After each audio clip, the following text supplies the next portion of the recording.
Hi, and welcome to your Tuesday, May 19th edition of Mark Madness. Before we dive into the Gospel of Mark, chapter 10, I just want to make a brief comment about our Gospel of Mark series, Mark Madness.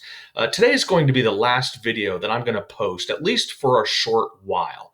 I can't believe that we made it all the way through Mark chapter 10.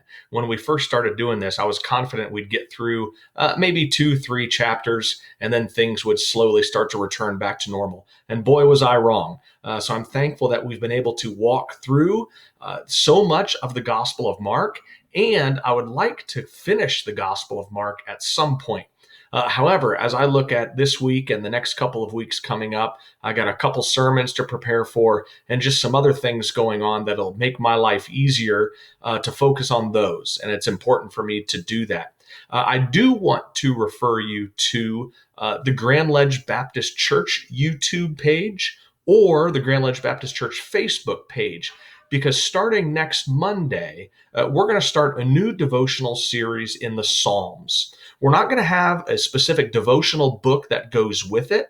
Rather, we're just going to choose some random Psalms and provide a video on Monday, Wednesday, and Friday, and encourage you to read those Psalms with us. So, in the absence of the Gospel of Mark, I encourage you to begin next week our series in the Psalms. And then at some point, whether it's near or far, hopefully we'll finish the Gospel of Mark.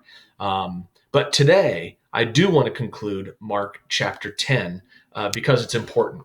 And so read Mark chapter 10, 46 to the end of the chapter. If you remember where we've been, Jesus has predicted his death.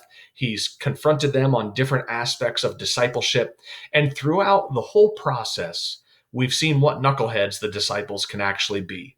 Regardless of how many times Jesus tells them he has to suffer, no matter how many times he tells them they have to deny themselves, take up their cross, and follow him, they just don't seem to get it. Well, here at the end of Mark chapter 10 seems to be a guy who gets it. He's blind. This is something Jesus has encountered before. And he's sitting beside the road yelling, "Jesus, Son of David, have mercy on me." He's calling him the Son of David. He's giving him an appropriate, proper title.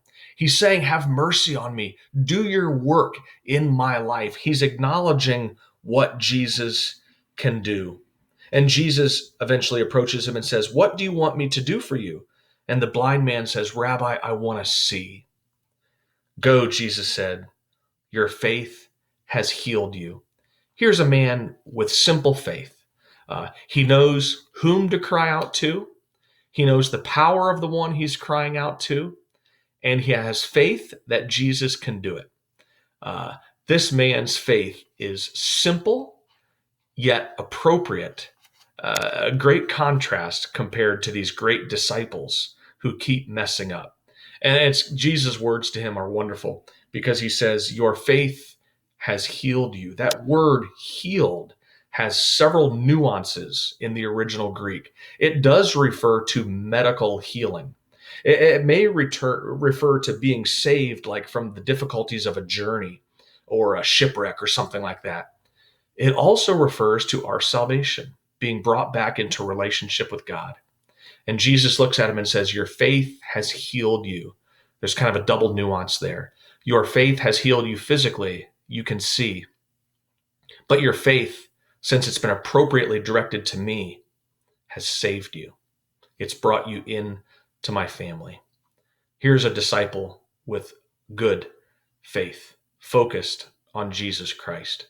So today I'd like you to finish chapter 10. And I would even challenge you, even though I'm not going to produce any more videos this week, to read through the rest of the Gospel of Mark this week. There's 5 more chapters, and really chapter 16 is very short. But you'll be able to read about Jesus entering Jerusalem and then his final days in Jerusalem to his crucifixion, to just a short narration of the resurrection in Mark chapter 16. And again, next week, starting Monday, I encourage you to go to the Grand Ledge Baptist Church website, YouTube channel, and Facebook, and join us as we engage the Psalms. Hopefully I'll come back at a later date, hopefully not too long, and continue the Gospel of Mark. But for now, enjoy reading it on your own and enjoy joining us in the Psalms.